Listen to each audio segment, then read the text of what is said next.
میں آج آپ کے لیے یہ کہنا چاہتا ہوں کہ دیکھیں، یہ آپ ایک بڑے خطرناک موڑ پہ کھڑے ہیں۔ اگر میری قوم میری آواز آج سن کے آپ جو اللہ نے ہمارے اوپر حکم دیا ہوا ہے جہاد کا، جہاد ہے کیا؟ پہلے میں یہ بھی کلیئر کر دوں، ظلم کے سامنے اور ناانصافی کے سامنے کھڑا ہونا جہاد ہے۔ اللہ نے ہمارے پہ فرض کیا ہوا ہے۔ کیوں کیا ہوا ہے؟ ہماری بہتری کے لیے۔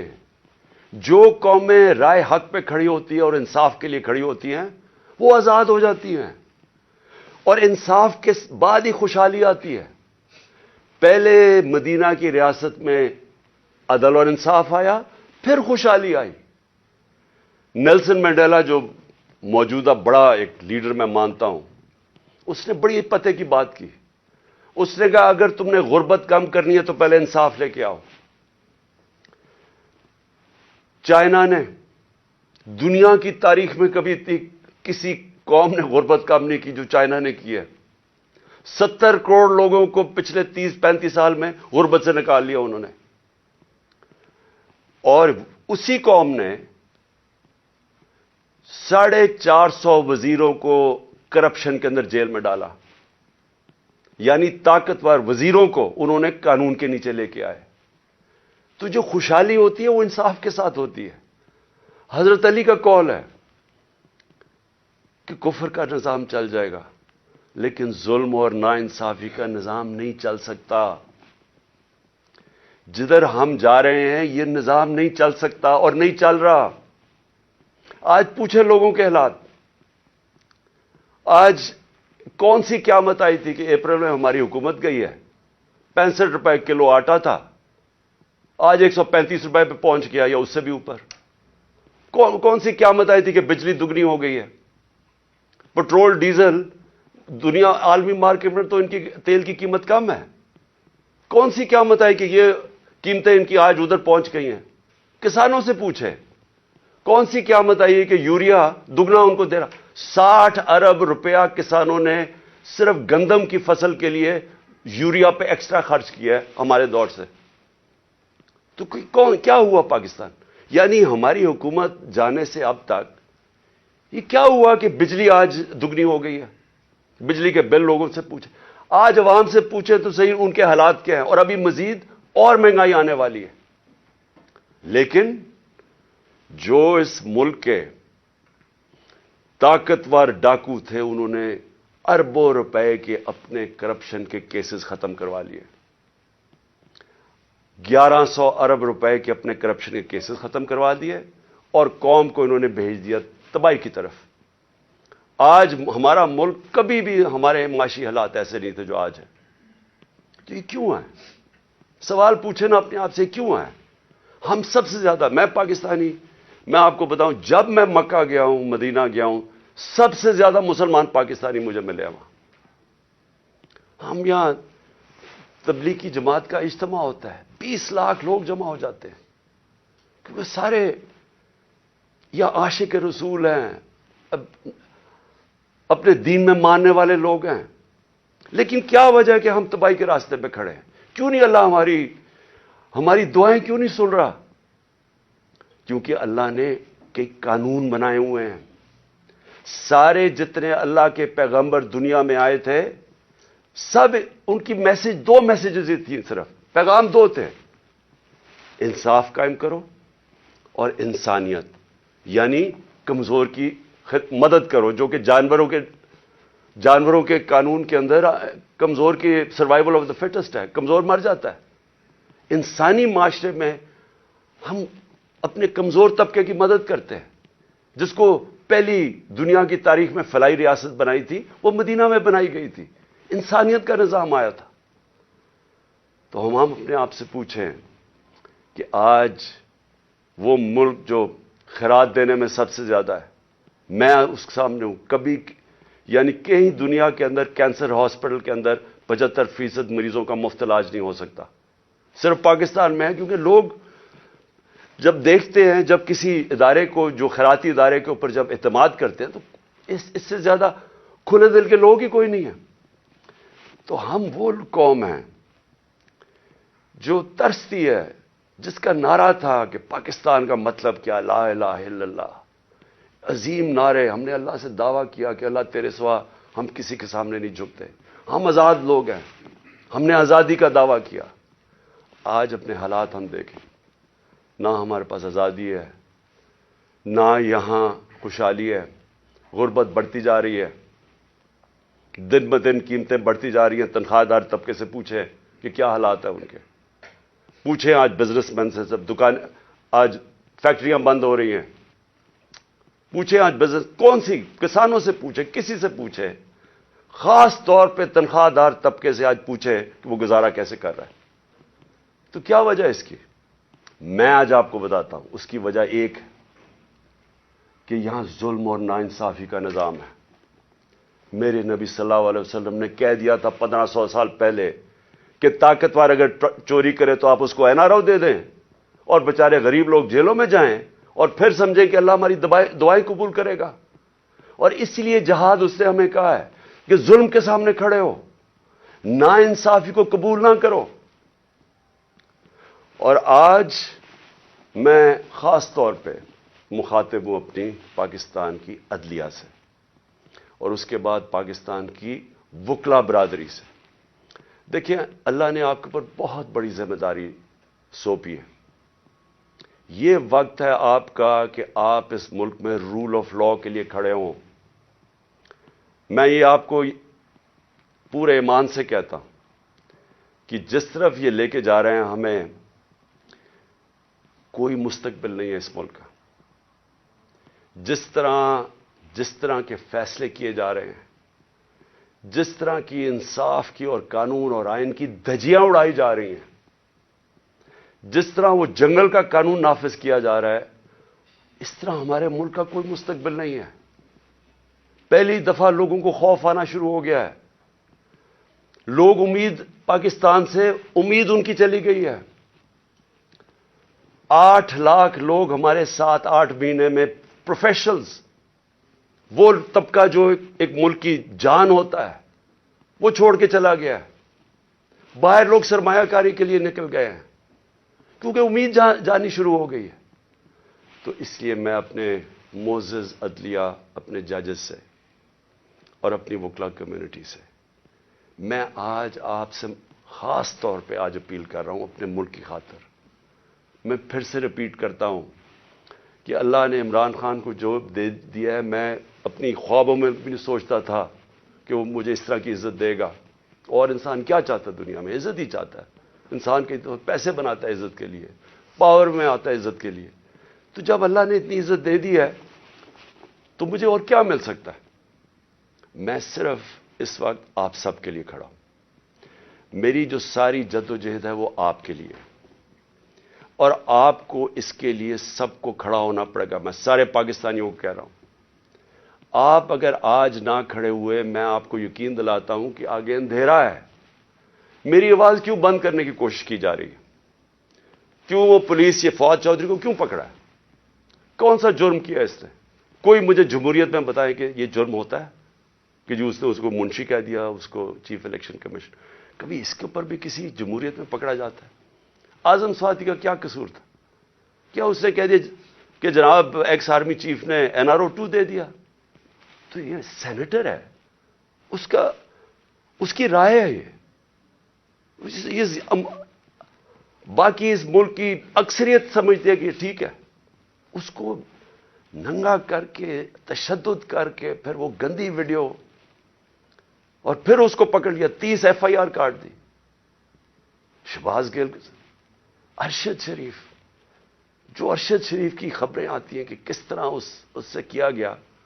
کیا بچہ جانتا ہے پاکستان میں کہ ارشد شریف جیسا خوددار، دیانتدار، کریڈیبل، ایک محب وطن شاید ہی کوئی صحافی آیا ہو، اس سے جو کیا ہے. اور یہ جو میرے اوپر قاتلانہ حملہ کس لیے کیا گیا؟ میں نے کون سا جرم کیا تھا؟ اور اس کے اوپر ابھی میں آتا ہوں جب میں باقی چیزیں بھی آپ کو سامنے رکھتا ہوں. لیکن میں آج اپنی قوم کو کہہ رہا ہوں کہ دیکھیں، آپ کا مستقبل آپ کے ہاتھ میں ہے. آپ ہیں اللہ کے بعد اس ملک کے وارث. آپ کو اپنی تقدیر اپنے ہاتھ میں لینی پڑے گی. یہ میرا وعدہ ہے کہ جب تک میں زندہ ہوں میں اس ملک کے لیے سٹرگل کروں گا. میں کیوں سٹرگل کروں گا؟ کیونکہ میں کبھی نہیں بھولتا کہ بچپن سے مجھے بتایا گیا ہمارے بڑوں نے کہ تم خوش قسمت ہو، تم آزاد ملک میں پیدا ہوئے ہو. وہ ہمارے بڑے سارے غلام ہندوستان میں پیدا ہوئے تھے. بچپن سے یہ ہمارے میں ڈالا گیا کہ یہ کتنا خوش قسمت سارے ہم ہیں، میری جنریشن، کہ ہم تو ایک آزاد ملک میں پیدا ہوئے. میں کبھی بھی جب دنیا میں باہر گیا، کرکٹ کھیلی، بڑا ٹائم گزارا ہے، پروفیشنل کرکٹ کھیلتا تھا، کبھی میرے ذہن میں یہ نہیں آیا کہ میں پاکستان کے علاوہ کسی اور ملک میں رہ سکتا ہوں. اور میں ابھی بھی جتنی میری باقی زندگی ہے اس ملک کے لیے، میں آپ کو یقین دلاتا ہوں کہ نہ مجھے کوئی جیل سے ڈر ہے. موت میں نے اپنے اتنے قریب سے دیکھی ہے کہ اتنے قریب سے دیکھی ہے. مجھے پورا اللہ پہ اعتماد ہے. میں لا الہ الا اللہ پہ ماننے والا انسان ہوں. جب اس کا فیصلہ ہوگا، قرآن شریف کے اندر آپ پڑھ لیں، آپ نہ آگے ہوتا ہے ٹائم نہ پیچھے ہوتا ہے. اس لیے مجھے کوئی فکر کسی کی نہیں ہے. اور مجھے کوئی یہ جو ہر وقت جیل لے کے جانے لگے ہیں، مجھے اس سے کوئی فکر نہیں ہے. اور نہ ہی میں آپ سب کو کہتا ہوں آپ کو یہ جیل سے ڈرنا نہیں چاہیے. جیل کا ڈراوے جی جیل میں ڈال دیں گے، ڈال دیں جیل میں، کتنوں کو ڈالیں گے. اس لیے میری قوم، آپ کو اگر اپنے آپ کو بچانا ہے، آپ کو اللہ کے حکم پہ چلنا پڑے گا، انصاف کے ساتھ کھڑا ہونا پڑے گا. اور میں اپنی عدلیہ سے پہلے آتا ہوں. سب سے پہلے الیکشن کمیشن نے محسن نقوی کو پنجاب کا چیف منسٹر بنایا. میں پہلے الیکشن کمیشن سے سوال پوچھتا ہوں کہ کیا آپ کو نہیں پتا کہ جو آئین کا آرٹیکل 218 اس کی شق 3، کیا آپ کو نہیں پتا کہ آپ کی سب سے بڑی ذمہ داری صاف اور شفاف الیکشن کروانا ہے؟ یہ آپ کی سب سے بڑی ذمہ داری ہے. تو مجھے میں سوال یہ پوچھتا ہوں کہ کس بیسس پہ آپ نے محسن نقوی کو چنا؟ باقی نام کس بیسس پہ آپ نے ریجیکٹ کیے؟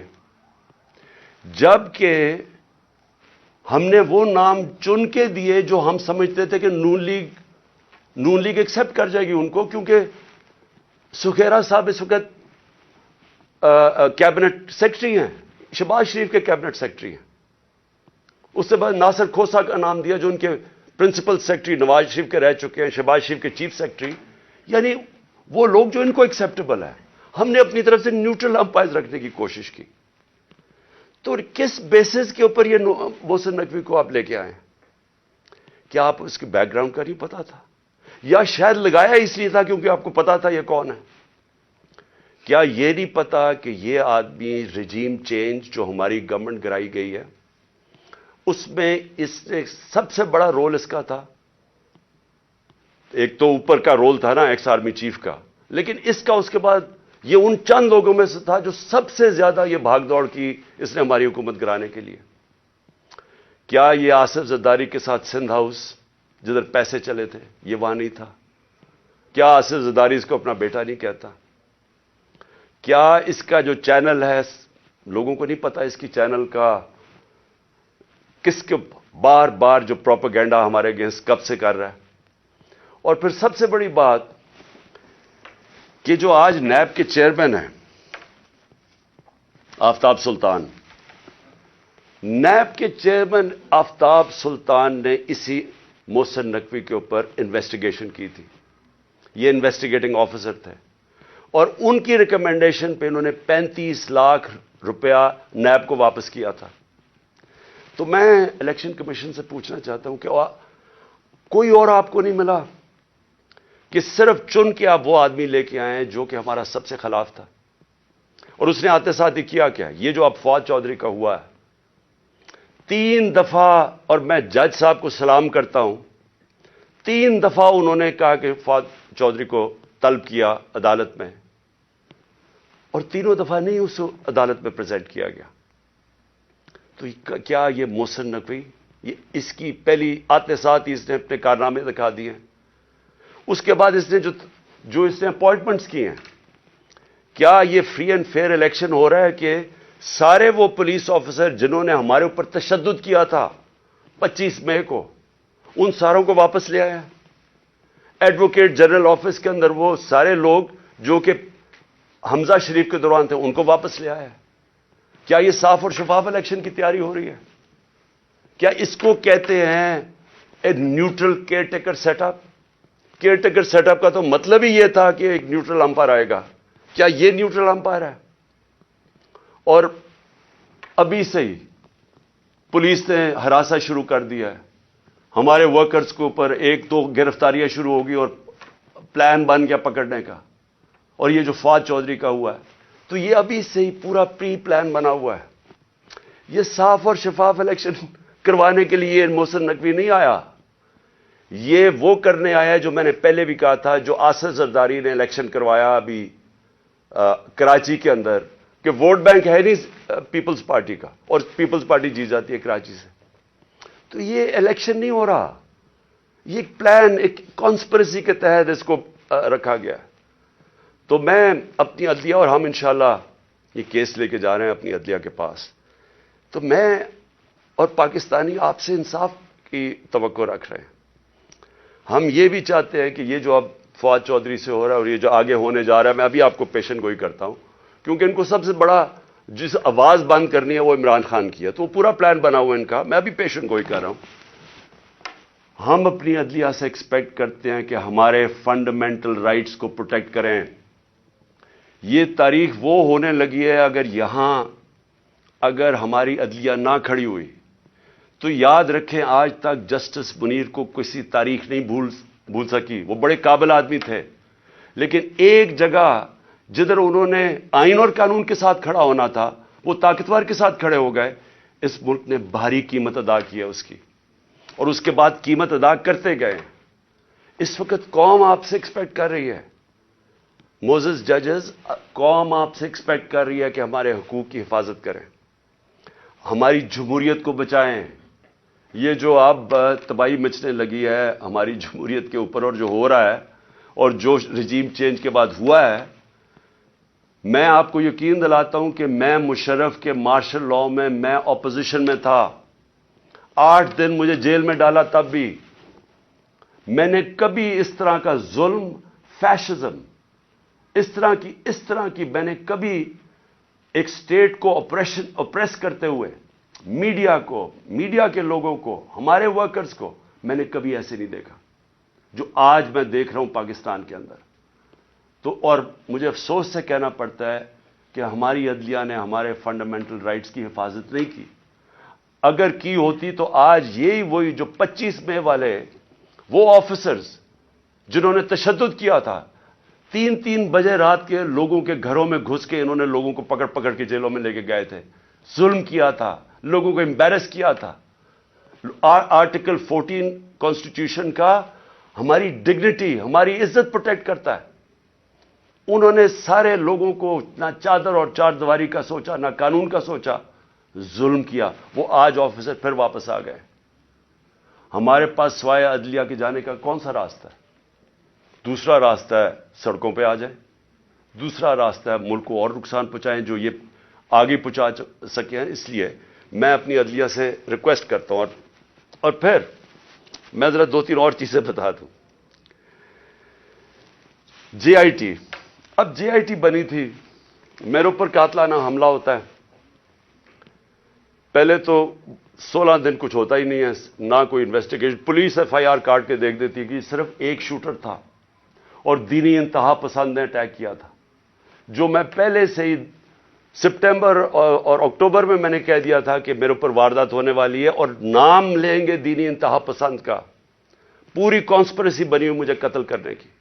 میں پہلے کہہ بیٹھا تھا, مجھے پتا بھی تھا اس کے پیچھے کون ہے, اور میں نے ان کے جیسے ہی ہوا میں نے ان کے نام لیے. اپنی حکومت ہوتے ہوئے, پنجاب پولیس ہمارے نیچے ہوتے ہوئے میں اپنی ایف آئی آر نہیں کٹوا سکا. اور مجھے پتا ہے میں کیوں نہیں کٹوا سکا, کیونکہ دوسری طرف طاقتور لوگ تھے. اور ہماری ملک کی تاریخ ہے کہ جب طاقتور کا کمزور سے مقابلہ ہوتا ہے تو انصاف نہیں ہوتا.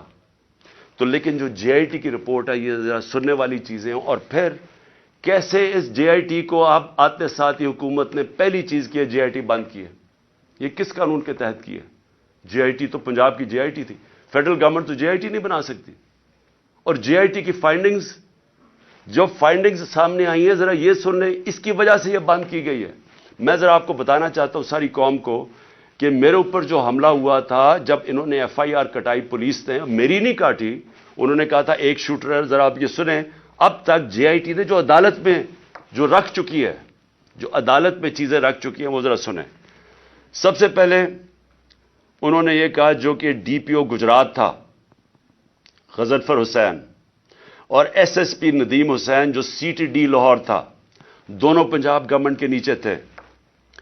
ان دونوں نے آڈیو یعنی ٹیپس کی, اس کی وہ جو شوٹر تھا اس لڑکے کی انہوں نے ٹیپس بنائی. اور جب اس کی ٹیپس بنائی تو جب جے آئی ٹی نے مانگا ان سے ان کا موبائل فون, اور جب جے آئی ٹی نے ان کو بلایا ان دونوں کو, انہوں نے صاف انکار کر دیا کہ ہم جے آئی ٹی میں نہیں آتے. کون تھا ان کے پیچھے جو اتنا طاقتور تھا اور جس کو خوف تھا کہ کہیں جے آئی ٹی میں سچ نہ نکلا ہے؟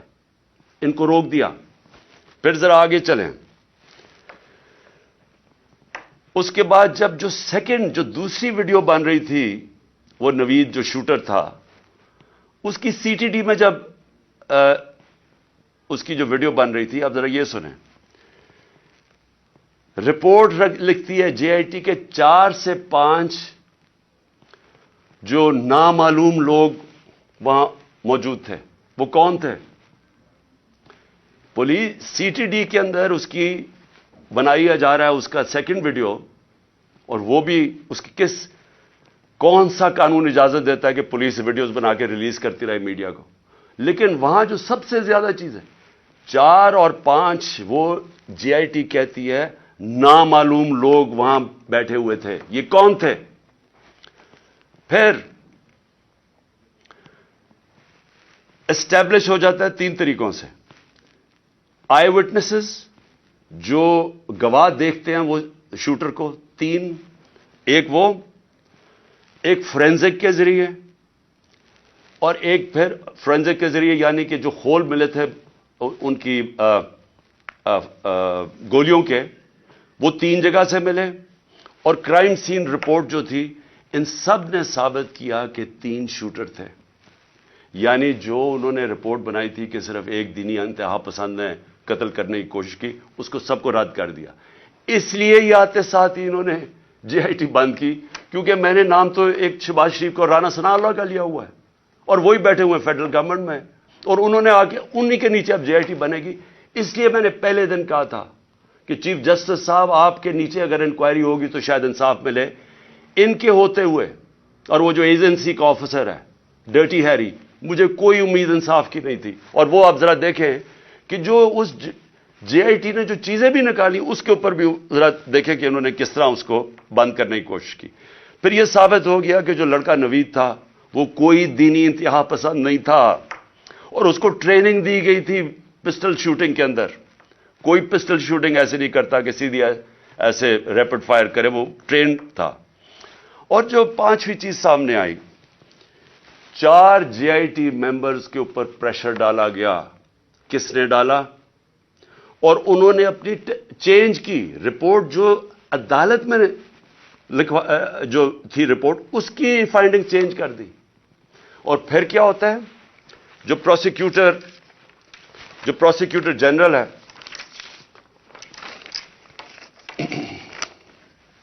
جو انڈیپینڈنٹ انکوائری کرتا ہے ان 4 لوگوں کے اوپر جو اپنے چینج کرتے ہیں رپورٹ, یہ جو 4 جے آئی ٹی ممبرز اپنی رپورٹ چینج کرتے ہیں, انڈیپینڈنٹ انکوائری کنڈکٹ کی جاتی ہے پروسیکیوٹر جنرل آف پاکستان. وہ ان کے اوپر انڈیپینڈنٹ انکوائری کنڈکٹ کرتا ہے, اور وہ کنفرم کرتا ہے, prosecutor general of Pakistan confirm کرتا ہے کہ انہوں نے اپنی غلط ٹیسٹ اپنی بدلی. 3 شوٹرز تھے, اور اس نے ریکمینڈ کیا کہ ان کے اوپر کرمنل پروسیڈنگز کی جائیں. کہ انکوائری کو سیبوٹاج کرنے کے لیے جو 4 جے آئی ٹی ممبرز نے جنہوں نے چینج کیا ہے. تو میرا سب سے بڑا سوال یہ ہے کہ آتے ساتھ ہی پنجاب گورنمنٹ جب سے یہ آیا ہے, انہوں نے سب سے پہلے کیوں انہوں نے اسٹڈی کر لیتے, دیکھ تو لیتے کہ جے آئی ٹی رپورٹ میں کیا فائنڈنگز ہیں. بڑی تفصیل میں انہوں نے فائنڈنگز دی ہوئی ہیں. آتے ساتھ ہی اس کو کیوں بند کیا؟ اور پھر جو سب سے زیادہ کام کر رہا تھا, پہلے تو یہ 4 بھگا دیے, جو سب سے زیادہ کام کر رہا تھا, میں اس کا نام دیتا ہوں, وہ بڑا مجاہد, اس طرح بھی ماشاءاللہ ایسے لوگ تھے, انہوں نے آتے ساتھ ہی یہ جو محسن نقوی نے اور کیا کام کیا کہ اس نے جو لڑکا جو سب سے زیادہ کام کر رہا تھا, اس کا میں نام اس لیے بتانا چاہتا ہوں کیونکہ سعید انور شاہ, یہ انویسٹیگیٹنگ آفیسر تھا جس نے کھڑا ہوا اور جس نے عدالت کے اندر چلان دیا. انہوں نے آتے ساتھ ہی اس کو سسپینڈ کر دیا.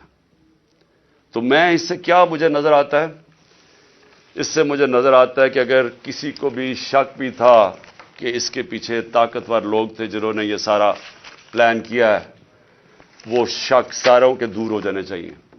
یہ پلان تھی کانسپریسی, اور یہ لوگ یہ جو اوپر بیٹھے ہوئے ہیں شہباز شریف اور وہ جو دوسرا ہے رانا ثناء اللہ, وہ بالکل اس کے اندر ملوث تھے.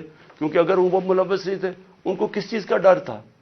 کیوں وہ یہ بار بار جے آئی ٹی کو سیبوٹاج کرنے کی کوشش کر رہے تھے, اور کر دیا. کیوں نہیں چلنے دیا جے آئی ٹی کو؟ بعد میں رپورٹس چیلنج ہو سکتی ہیں, اس کے اوپر کیس تو آگے چلتا ہے, لیکن کیوں انہوں نے کیا؟ کیونکہ ہمارے ملک کی تاریخ ہے. لیاقت علی خان کس نے ان کو قتل کیا ابھی تک کبھی نہیں پتا چلا. بے نظیر بھٹو کوئی پتہ نہیں, ایک دم اس کی جو سین تھا جدھر وہ بیچاری کو شہید کیا گیا, وہ سارا ایک دم کلیئر کر دیا. کس کے انسٹرکشن پہ کیا گیا کوئی کبھی نہیں پتا چلتا. اس لیے یہ جو پورا کور اپ ہو رہا ہے یہ بھی کیونکہ طاقتور لوگ انوالوڈ ہیں, اس لیے کوئی پوری کوشش ہوگی اس کو کور اپ کرنے کے لیے. میں آگے اب چلتا ہوں.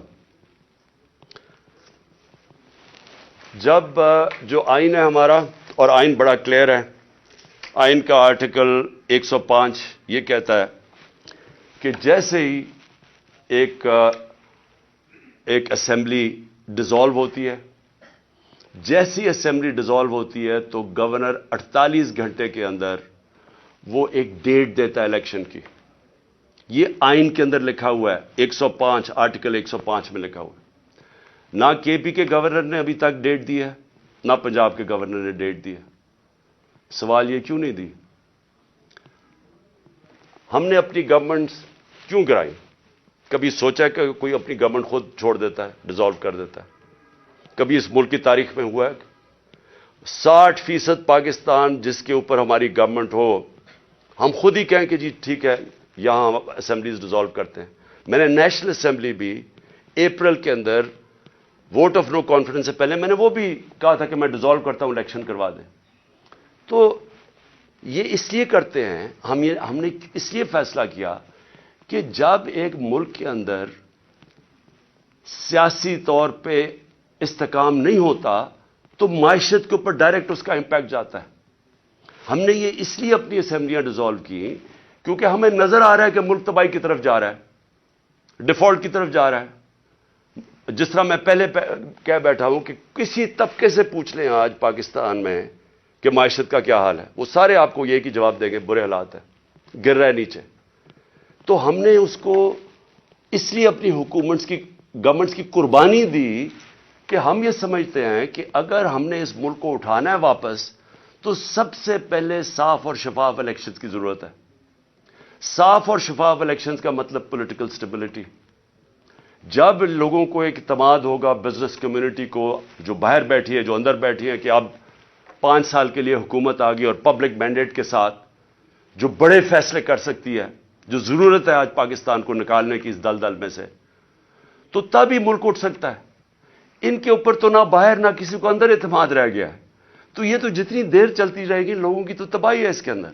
تو اس لیے ہم نے اپنی گورنمنٹس ڈیزالو کی تھی. ہمارا سوچ یہ تھی کہ اس کے بعد الیکشنز کی طرف ہم جائیں گے, اور اس لیے قربانی دی تھی. ابھی تک لگ یہ رہا ہے, اور یہ جو محسن نقوی کو لے کے آئے ہیں, اب یہ واضح ہو گیا کہ ان کا کوئی موڈ الیکشن کروانے کا نہیں ہے. میں پھر اپنی عدلیہ سے پوچھتا ہوں کہ اب ذمہ داری آپ کی ہے. آئین کے اندر کوئی گنجائش نہیں ہے. جیسے ہی گورنمنٹ ڈیزالو ہوتی ہے آرٹیکل 105 105 واضح طریقے سے کہتا ہے کہ 90 دن کے اندر آپ نے الیکشن کروانے. اب ذمہ داری آپ کی ہے کیونکہ آپ کو دنیا دیکھ رہی ہے آپ کی طرف کہ کیا یہ آپ کریں گے یا نہیں کریں گے. کیونکہ میں پھر سے کہتا ہوں کہ مجھے افسوس سے کہنا پڑتا ہے کہ ہمارا ملک وہ نہیں بن سکا جو بننا چاہیے تھا. اور اس کی بہت بڑی وجہ یہ ہے کہ یہاں کبھی بھی رول آف لا نہیں ہوا. یا طاقتور ہمیشہ قانون سے اوپر ہے. تو یہ بار بار جب ہم ان سے بھی پوچھتے ہیں، یہ جو بیٹھے ہوئے ہیں اس وقت امپورٹڈ گورنمنٹ ایک ہارس ٹریڈنگ کے ذریعے رشوت دے کے خرید و فروخت کر کے آج بیٹھے ہوئے ہیں اوپر، یہ بھی کہتے ہیں جی ہو جائے گا، کوئی چیز ہو جائے گی، آگے چلے جائے گا الیکشن. بھئی کیسے چلے جائیں گے؟ آئین ہے یا نہیں ہے؟ اگر آپ کا ملک کے اندر آئین ہے اور کوئی قانون ہے تو پھر تو یہ آگے جا ہی نہیں سکتے 90 دن سے. تو یہ بھی آج میں اپنی عدلیہ کو کہنا چاہتا ہوں کہ یہ اب آپ کے اوپر بہت بڑی ذمہ داری آنے والی ہے. کیونکہ یہ جو محسن نقوی کو لے کے آئے ہیں اس کو کوئی ان کا نہیں نظر آ رہا کہ یہ الیکشن کروائیں گے. پھر میں آخر میں اپنی قوم سے بس یہ بات کر کے اپنی بات ختم کرتا ہوں کہ دیکھیں، میں جس طرح شروع کیا تھا کہ اللہ میرے پہ بڑا مہربان رہا ہے، میں اس کا شکر ادا جتنا بھی کروں کم ہے کہ مجھے تو اس ملک میں جو آپ نے عزت دی وہ کسی کو دی نہیں پہلے. لیکن میں ایک چیز جانتا ہوں کہ میں کسی صورت اگر کسی کا خیال ہے کہ میں ان چوروں کے نیچے مان جاؤں گا ان کی غلامی، میں واضح کر دوں کہ آخری گیند تک لڑوں گا، آخری اپنی سانس تک ان کا مقابلہ کروں گا. کوئی مجھے نہ جیل اور نہ یہ جو ڈراتے رہتے کوئی فکر نہیں ہے. اللہ نے ایمان دیا ہے، ایمان کی قوت دی ہے، اور سب سے بڑی قرآن کی آیت ہے کہ جو لوگ ایمان لے آئے اللہ ان کے خوف دور کر دیتا ہے، ان کو آزاد کر دیتا ہے. میں ایک آزاد انسان ہوں، میں کبھی غلامی کسی کی نہیں مانتا. میں لا الہ الا اللہ میرے دل میں ہے. میں نے اللہ کے سامنے دعویٰ کیا ہوا کہ اللہ تیرے سوا کوئی خدا نہیں ہے. کوئی خوف کے بت کی میں پوجا کرتا نہیں، اور نہ آپ کو کرنی چاہیے. کیونکہ میں ایک مثال دیتا ہوں ہمیشہ لوگوں کو، کیونکہ اسلام کی تاریخ آپ پڑھیں تو جو سب سے دردناک اور تکلیف دہ واقعہ وہ ایک ہی ہے. جس طرح حضرت امام حسین کی شہادت ہوئی، اور میں ہمیشہ یاد کراتا ہوں لوگوں کو کہ کوفہ کے لوگوں کو انہوں نے تو بلکہ دعوت دی تھی امام حسین کو، ان کو پتا تھا وہ راہ حق پہ ہے، ان کو پتا تھا کوفہ کے لوگوں کو. لیکن یزید کے خوف کے ظلم کے خوف کی وجہ سے انہوں نے اتنا بڑا سانیہ ہونے دیا اسلام میں. آپ بھی یہ خوف کا بت توڑ دیں، میری طرح آزاد ہو جائیں اور کسی صورت ان کو نہ قبول کریں. مجھے جو صرف ایک افسوس ہے کہ میں جب سیاست شروع کی تھی 26 سال پہلے تو میں یہ سمجھتا تھا کہ دو طرح کے طبقے پاکستان میں ہیں. ایک وہ طبقہ ہے چھوٹا سا جو اس ملک کا پیسہ چوری کر کے باہر لے جاتا ہے، ان کے پاس اربوں ڈالر باہر پڑے ہیں، بڑے بڑے پراپرٹیز، مے فیئر سب سے مہنگے علاقے میں لنڈن میں پراپرٹی ہے، بیٹا ون ہائیڈ پارک وہ سب سے مہنگا علاقہ ہے، آف شور اکاؤنٹس میں ان کے پیسے پڑے ہوئے ہیں. تو میں ان کو تو پاکستان نیچے جاتا ہے ان کو کیا ہوگا، جب مشکل پڑتی ہے جہاز پکڑ کے باہر چلے جاتے ہیں. تو ایک ایسا طبقہ چھوٹا سا بیٹھا ہوا ہے، ہر وقت پیسہ اس ملک سے چوری کر کے باہر لے جاتا ہے. ٹیکس بزنس مین ہے، ٹیکس چوری کیا وہ باہر. ریل اسٹیٹ کے اندر بیٹھے ہوئے لوگ جیسی پیسہ بنتا ہے حوالے ہنڈی سے پیسہ باہر.